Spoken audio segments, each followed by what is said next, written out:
You're watching ChillyBoy Productions. I'm Larry ChillyBoy Chilson, and this is my review for Caught Stealing.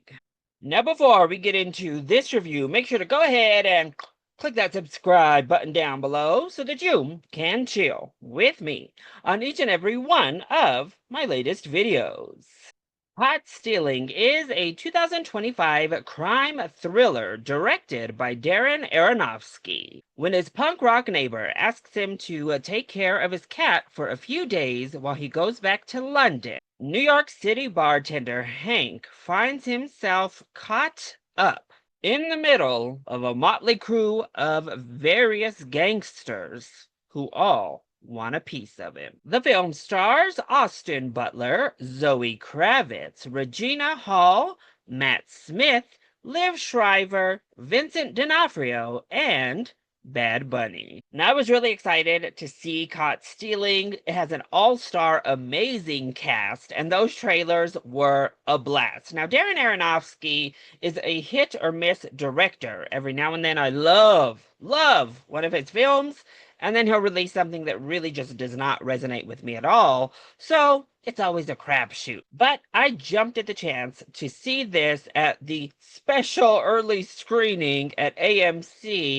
I'm really glad I did because I had a blast with Caught Stealing. So let's go ahead and talk about the positives first. Well, my biggest positive is Austin Butler all the way around. He is absolutely fantastic in this film. I thought his performance was amazing. Top tier. He has to do so much with this role, and he kills it. He's likable, he's a little bit doughy, a little bit dopey, but also masculine and badass, a little bit rough around the edges.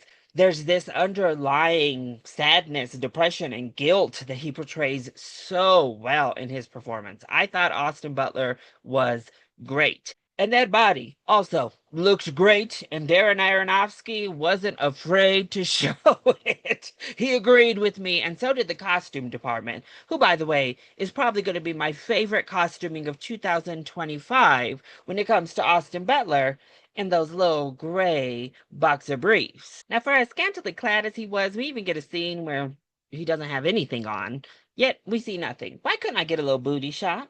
That's my negative when it comes to Austin Butler. Where was the Butler booty? But in seriousness, he was fantastic and really carries this film.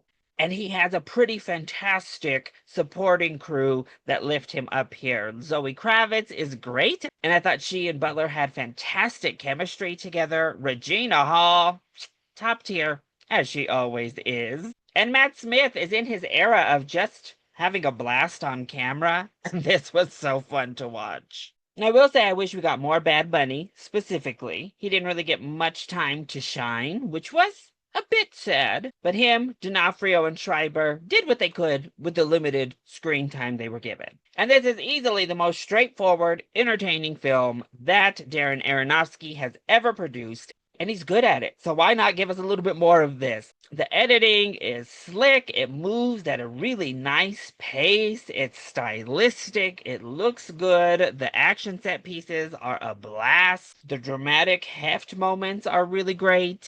The music, all of it just really works to create a pure, entertaining film to watch. So then what doesn't work so well when it comes to Caught Stealing? Well, I would say that the screenplay is the thinnest part of this film, particularly developing a lot of these extraneous moments, all of these extraneous plot lines and characters that come in and out.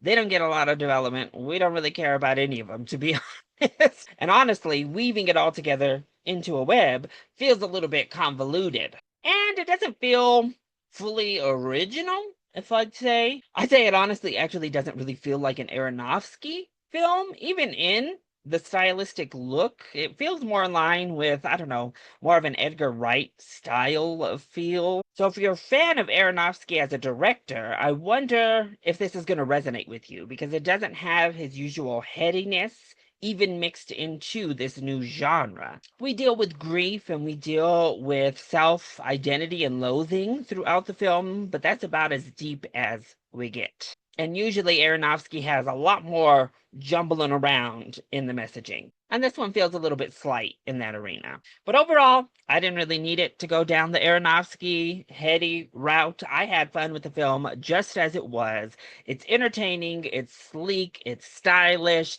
and it's all led by the absolutely stunning Austin Butler delivering one of his better performances, which is actually starting to become a hard thing to say because he keeps giving us better and better performances. So definitely head out to the theater, check out Caught Stealing once it releases in theaters next week on August 29th. So that was my review for Caught Stealing. I hope you enjoyed it. If you did, go ahead and click that like button down below and subscribe to the channel so that you are always up to date on all of my latest videos.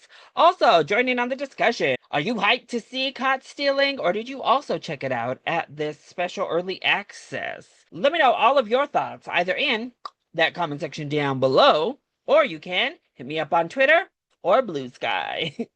I love you all so much for your continued support.